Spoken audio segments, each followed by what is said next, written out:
United States, Washington, D.C., January 13th, 1982. 12:30 p.m. Joe Stiley, an executive with a large telecommunications company, arrives at Washington National Airport with his secretary, Nikki Felch. Joe and Nikki are on a business trip to Tampa, Florida. They're scheduled to depart at 2:15 p.m. on board Air Florida Flight 90. Flying is a big part of Joe's life. He's a former Navy pilot, and his job involves regular trips around the world. In those days, I was probably getting on a 737 and flying somewhere once to twice a week. It was almost a routine thing for me to be doing what I was doing that day. Outside, the weather is anything but routine. Washington, D.C. is experiencing one of the worst winters in decades. Temperatures drop to -4 degrees Celsius as a snowstorm rages. Nikki was definitely looking forward to getting where it was warm. She said, "I brought my swimming suit, did you?" And I had not remembered to even pack one. Washington National Airport is just 5 kilometers south of Capitol Hill on the banks of the Potomac River. It's a major hub for flights from across the USA and Canada. On a normal day, more than 400 aircraft land here. But today, the airport is struggling to stay open in the heavy snow. 1:38 p.m. All flights are grounded while snowplows clear the runways. The operation is expected to take an hour. We regret to inform you that due to the adverse weather conditions, all flights will be grounded for at least an hour while snowplows clear the runways. At Gate 12, Air Florida Flight 90, a Boeing 737, is held up by the delay. It seems like every year it gets worse and worse. Yeah, I know. I can deal with rain, but this snow is... Captain Larry Wheaton is 34. He's a family man with 2 children. Roger Pettit, his first officer, is just 31. He's a former U.S. Air Force fighter pilot with an excellent record. But both men have less than 3 years' experience flying 737s. At 2 p.m., Flight 90 begins boarding, 20 minutes late. On the 2-hour flight to Tampa, the aircraft will be just over half full. There are 71 adult passengers and 3 young children. Many are helped aboard by 22-year-old flight attendant Kelly Duncan. For her, the job is a dream come true. I loved my life as a flight attendant. Whenever I went anywhere in my uniform, people would always comment about it, and it was something that I was very proud of doing and something that I really enjoyed doing. Near Joe and Nikki are Priscilla Tirado, her 2-month-old son Jason, and her husband Jose. They're relocating to Florida, where Jose has found a job in the construction industry. 2:20 p.m. Captain Wheaton expects the airport to reopen soon. He orders the ground crew to de-ice the 737. Okay, guys, you can get started. It's a routine procedure to remove snow and ice from the aircraft before takeoff. But a string of further delays keeps Flight 90 at Gate 12 for another hour. Clearing the runways takes longer than expected. And then there's a backlog of flights. There's nothing anyone on board can do but wait. Outside, the snowstorm continues. I could see snow accumulating on the aircraft and all around the aircraft. It snowed the entire time we were there.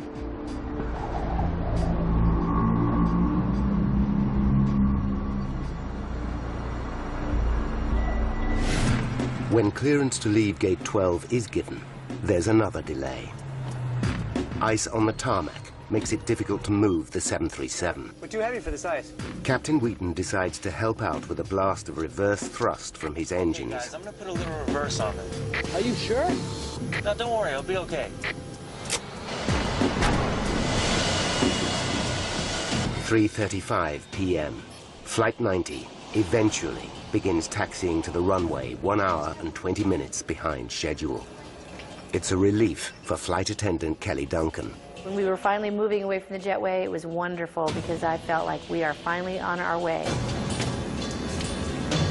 Wheaton and Pettit go through their after-start checklist. Anti-ice? APU, running. Flight 90 then falls in behind other aircraft queuing for takeoff. 2 window exits at the center of the cabin, and 2 doors at the front. Boy, this is bad. Probably the worst snow I've ever seen.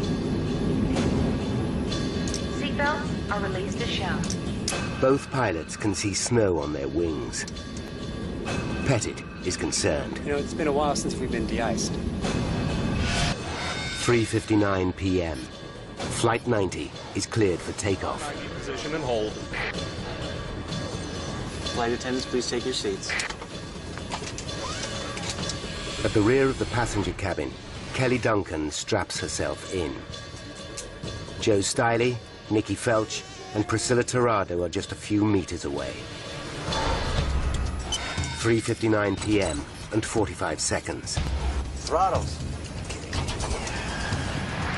The 737 finally begins to roll down the runway. Seconds later, thrust readings jump past the target level for takeoff. Oh, God, look at that. That don't look right, does it? Pettit responds by easing the throttles a touch. Yes, it is. There's 80. But now, it's taking longer than usual to reach takeoff speed of 144 knots. That's not right. And there are strange readings on the flight deck. 120. Joe Stiley is worried. We were nowhere near the normal speeds that I was used to feeling every week in a 737. Going down that runway was like riding in a backcountry road full of potholes. Flight 90 eventually hits takeoff speed Easy. and leaves the ground. Me too. Suddenly, the nose pitches up sharply, and the aircraft starts to shake. In the cockpit, alarms warn the pilots that Flight 90 is about to stall. They have seconds to act, or the 46-ton aircraft and the 79 people on board will fall out of the sky. Flight 90's high nose position is creating so much drag that the aircraft is losing speed fast. Easy, all we need is 500. If the 737 slows down too much, it will stall and then simply drop. Captain Wheaton orders First Officer Pettit to lower the nose by pushing the control column forward. Forward, forward. But he can't drop the nose too far, or the plane will stop climbing. Come on, she's barely climbing. As the shaking intensifies, former pilot Joe Stiley fears the worst. I remember vividly saying, how the hell do I get out of this airplane now? And knowing that it was too late, I was already kissing my rear end goodbye. 12 seconds after liftoff, Flight 90 has traveled 1 kilometer.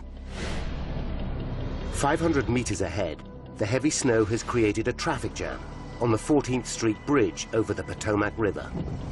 Construction worker Marion Grant Jr. is on the northbound span. His truck has hardly moved for 15 minutes. Traffic wasn't moving at all. Like we'll sit still maybe 3 minutes and we go 5 feet and 5 feet. 4 p.m. and 53 seconds. At an altitude of just 352 feet, Flight 90 suddenly stops climbing and begins to drop. Captain Wheaton jams the throttles forward for maximum thrust. But it's too late. Commuters on the 14th Street Bridge hear the scream of jet engines. We're falling. Larry, we're going down. I know it!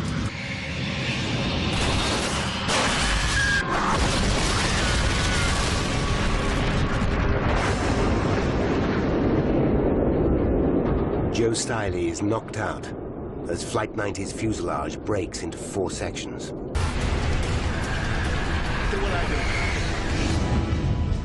Flight 90's wing has flipped Marion's truck over like a toy, but he stumbles out, alive. The carnage on the bridge is horrific. I saw a guy crushed to death, you know, and then I saw another guy, seemed like his head was decapitated and stuff like that.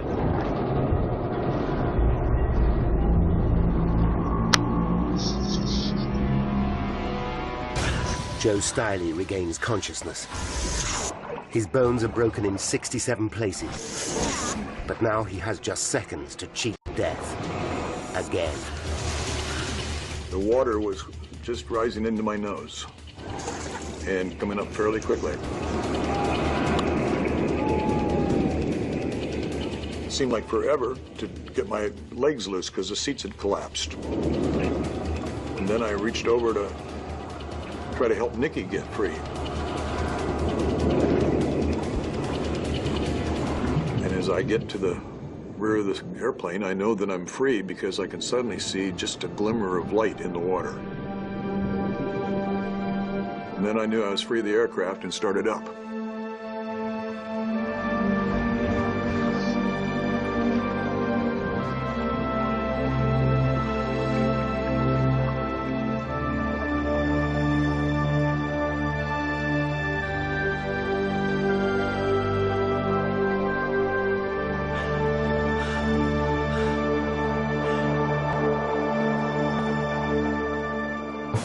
Stunned witnesses gather on the bridge. A news cameraman takes this footage just minutes later. The entire 737 bar the tail section has disappeared. Joe and Nikki have made it to this island of wreckage along with 4 other survivors. One is the young mother, Priscilla Tirado. Another is flight attendant Kelly Duncan. She's bewildered. I have no recollection of the impact. 1 minute sitting in a warm jump seat, the next minute in freezing cold water. The water is just 1 degree above freezing. The human body can only survive in these conditions for about 30 minutes. It hurts to be that cold. It feels like knives in you to be that cold. The emergency services arrive minutes later, but their inflatable boats can't get through the ice. I've never heard such a beautiful thing as the day that I heard that helicopter. Don spots the survivors clinging to the tail section of Flight 90. We realized as soon as we looked at them that every second counted between life and death to get them out of that river. The first survivor Eagle One rescues is 41-year-old Bert Hamilton. Gene then throws one of his improvised lifelines to flight attendant Kelly Duncan. I just remember looking up into the sky and just seeing a rope hanging down from it. And I just pulled it around my back, and they pulled me out.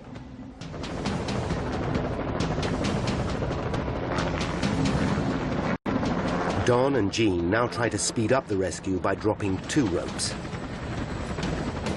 Joe Stiley grabs one of them and wraps an arm around Priscilla Tirado, the young mother.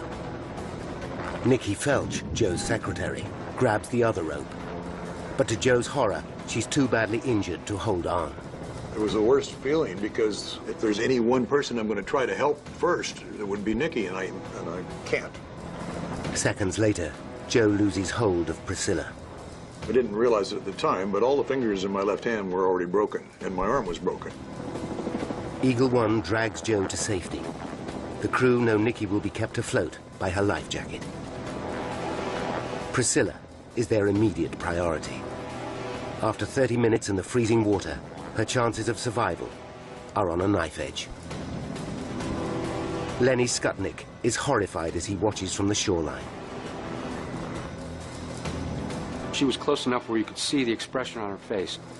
And her eyes just looked wild, and she looked like she was going into shock then. Time and again, Priscilla slips from the life ring. Traumatized, exhausted, and temporarily blinded by aviation fuel, she begins to drown. Lenny realizes he can watch no more. It was just too much to take. I absolutely thought she was going to die if I didn't go in and get her.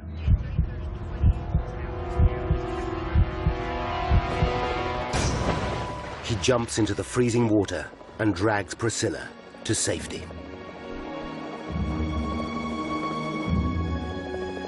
I believe it's a human instinct. I didn't weigh it or think about it, I just did it.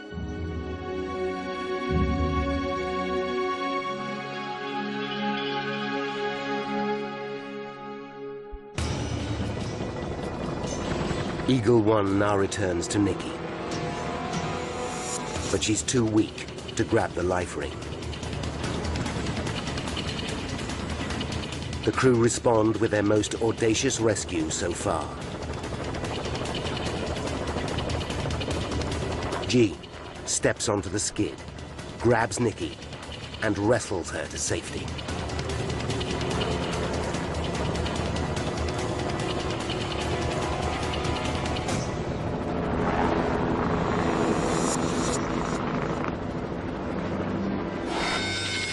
"4:35 p.m. The rescue is over. The sixth person clinging to the wreckage, whose hand is seen here, has disappeared. He's later identified as Arland Williams, a 46-year-old bank examiner. 74 passengers and crew on board the 737 are dead, including Priscilla Tirado's baby son and husband. 4 more people die on the bridge, bringing the death toll to 78. 5 people survive the tragedy, but only just. I had a skull fracture. My nose was broken, my cheeks were broken, my jaw was broken. All my fingers and thumb on my left hand were broken. My right leg was fractured. My left leg was shattered. Both feet were broken. Other than that, I was fine. Oh, and I had a hypothermia. Whatever happened to Flight 90 must have been unique. It's a mystery, and solving it is going to be tough.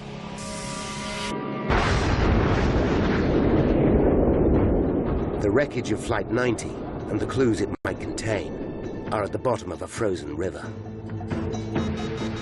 And both pilots are dead, so what happened in the cockpit will remain unknown unless divers find the black box flight recorders. First thing we always look for are the recorders.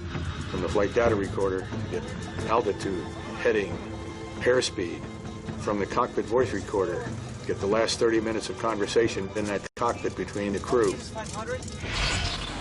Early the next morning, US Coast Guard vessels break through the ice and reach the wreckage.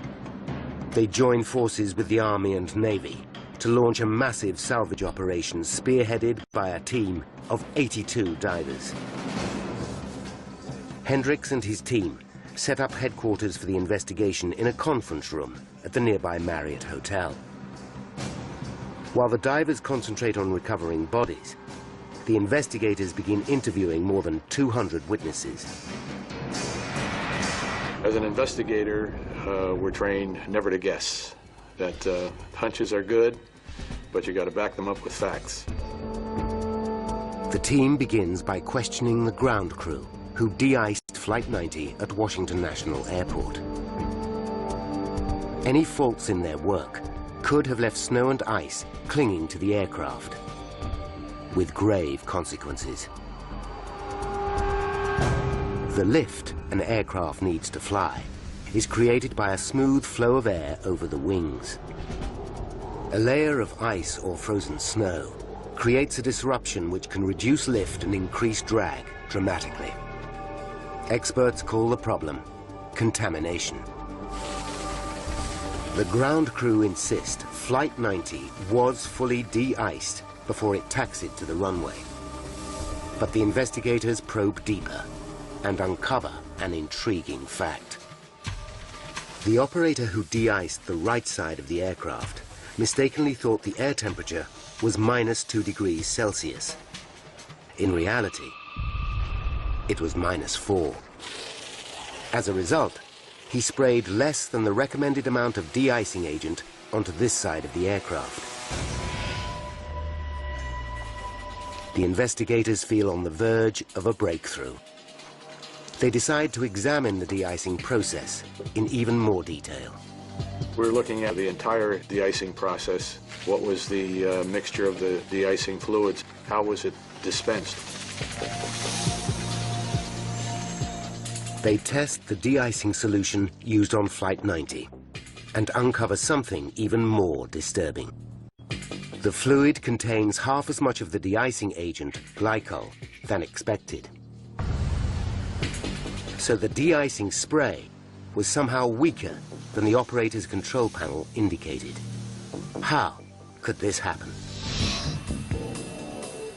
The team examine every component of the de-icing vehicle used on Flight 90 and find their answer.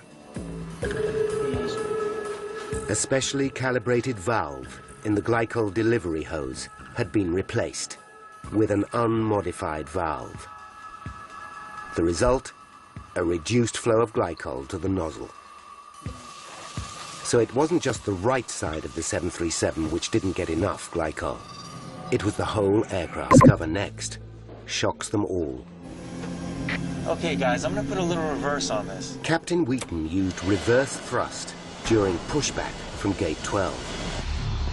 Thrust reversers are normally used as a braking system when an aircraft lands. Are you sure? They should never be used before takeoff in wintry conditions for one simple reason. The reversers redirect the jet of hot air leaving the back of the engines towards the front of the aircraft. This can shoot a cloud of slush onto the wing and into the engine inlets. In sub-zero temperatures, the slush can refreeze within minutes. The use of reverse thrust is further evidence snow or ice could have caused the disaster. It was very poor pilot judgment to do it. Not a good idea. Then Hendricks gets another break. A member of his team tracks down an extraordinary photograph. It's a snapshot of Flight 90 taken by a passenger in another plane at approximately 3:20 p.m., just 10 minutes after de-icing finished. The image is grainy, but it shows fresh snow is already on the aircraft. The photograph is further evidence that the 737 may have been contaminated after it was de-iced, regardless of how well the job was done. By day 4 of the investigation, most of the bodies have been recovered. The focus of the salvage operation can now move to the wreckage. The parts are taken to a hangar at Washington National Airport for detailed examination, but they yield no clues. And the 2 crucial black box flight recorders are still missing. Finding them is a daunting task. Divers are equipped with an acoustic homing device. But the tangled wreckage is spread over an area of dark, freezing water the size of a football pitch. The media is hungry for answers, but NTSB spokesman Francis McAdams still can't announce any breakthroughs. As I told you before, I have no idea until we get all of the evidence. The InvesThree-7 seems slow and sluggish during its takeoff run. Why could this be? Other aircraft didn't have this problem, despite the snowy conditions. Hendricks and his team are mystified. Then, 7 days after the crash, a diver picks up a faint signal. He follows it through the icy water until he can just make out a tangled mass of wreckage. He carefully pulls away twisted pieces of razor-sharp metal and hits the jackpot. In his torch beam, he spots one of the flight data recorders, then the other. It's the moment everyone involved in the investigation has been praying for.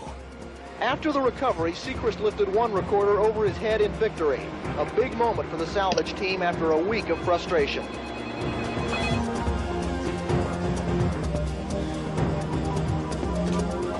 They've got the CV out. All right! When the word reaches the team that the recorders have been found. You know, it's been a while since we've been de-iced. The team are stunned when they realize both pilots can see snow on their wings, yet they don't turn back for more de-icing. I mean, this one's got about a quarter to half an inch of snow on it all the way down. I got a little on mine. I was amazed, perplexed, wonderment, if you will, that under the regulations, the federal air regulations, you're not allowed to take off with snow or ice or frost adhering to your wings. Only one thing which would slow a 737's takeoff dramatically: insufficient thrust from the engines.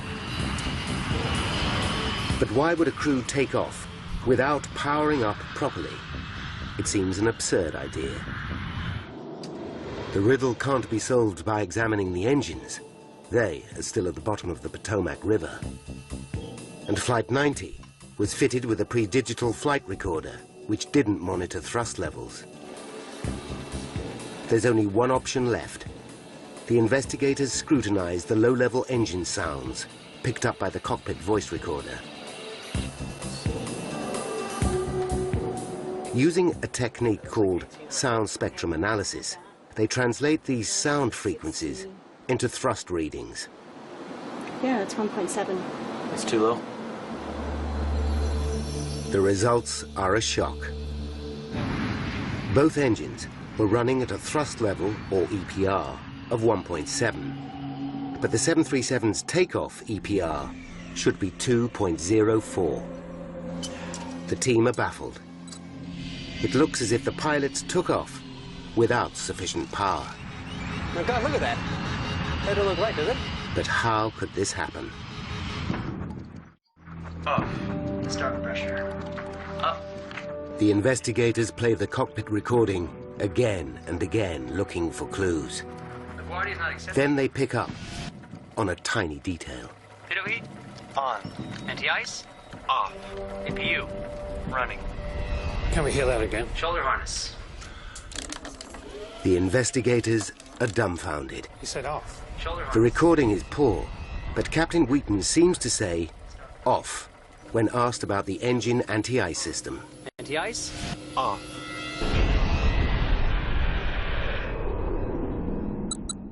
Hendricks realizes one small word could unlock the mystery behind the disaster.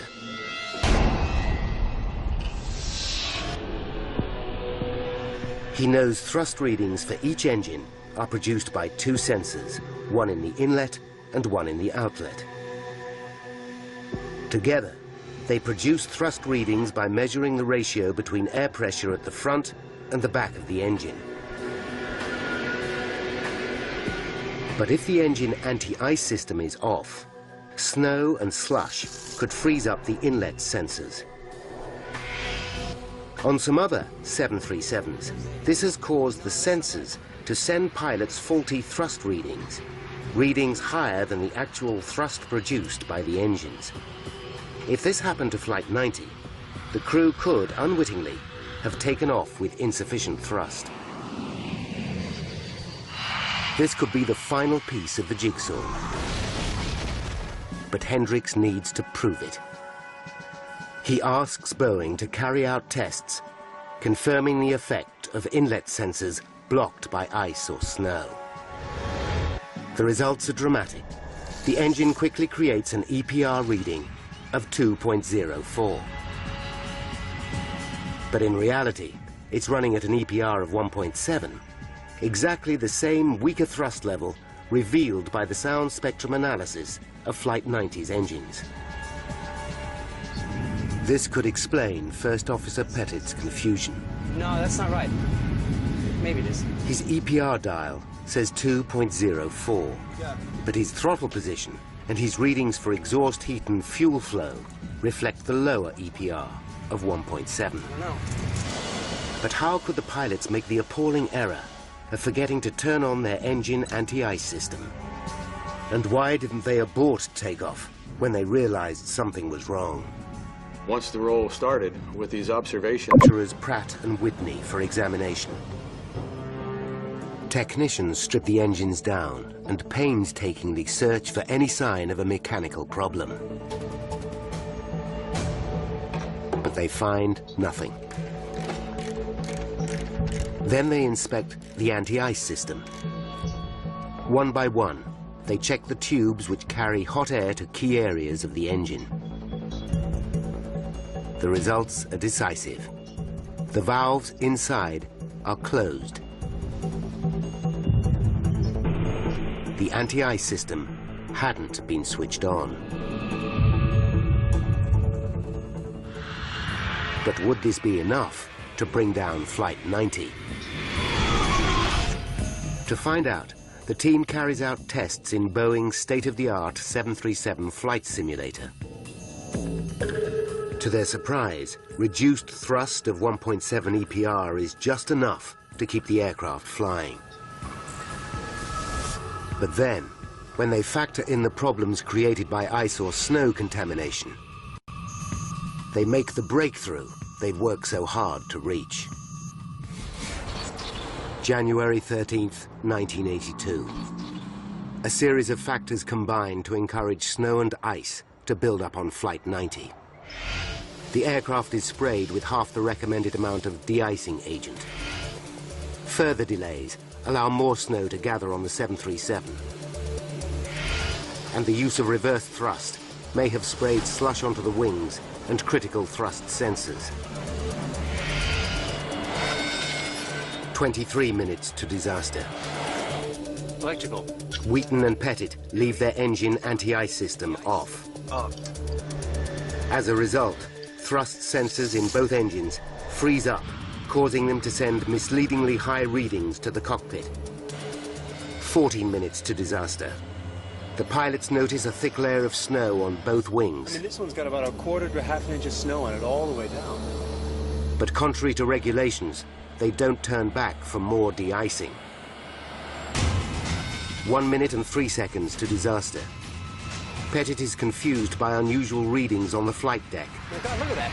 That don't look right, does it? But his captain does not abort takeoff. 24 seconds to disaster. Flight 90 takes off with dials indicating thrust of 2.04 EPR. But because critical thrust sensors are frozen, the real thrust is only 1.7 EPR. At the same time, ice and snow clinging to the wings disrupt airflow dramatically, reducing lift. This changes the aerodynamics of the 737, causing the nose to pitch up sharply. The resulting drag reduces speed, which in turn reduces lift even further. 8 seconds to disaster. The loss of lift reaches a critical point. At an altitude of just 352 feet, the 46-ton aircraft stalls and falls out of the sky. In recovery, survivor Joe Stiley left his executive job to work for himself. He's overwhelmed by emotion during a rare return to the scene of the crash. I think more than anything else, I'm appreciating the 24 years I've lived since then. Like I saw my kids grow up. I held my dad's hand when he passed away. I could have missed all that.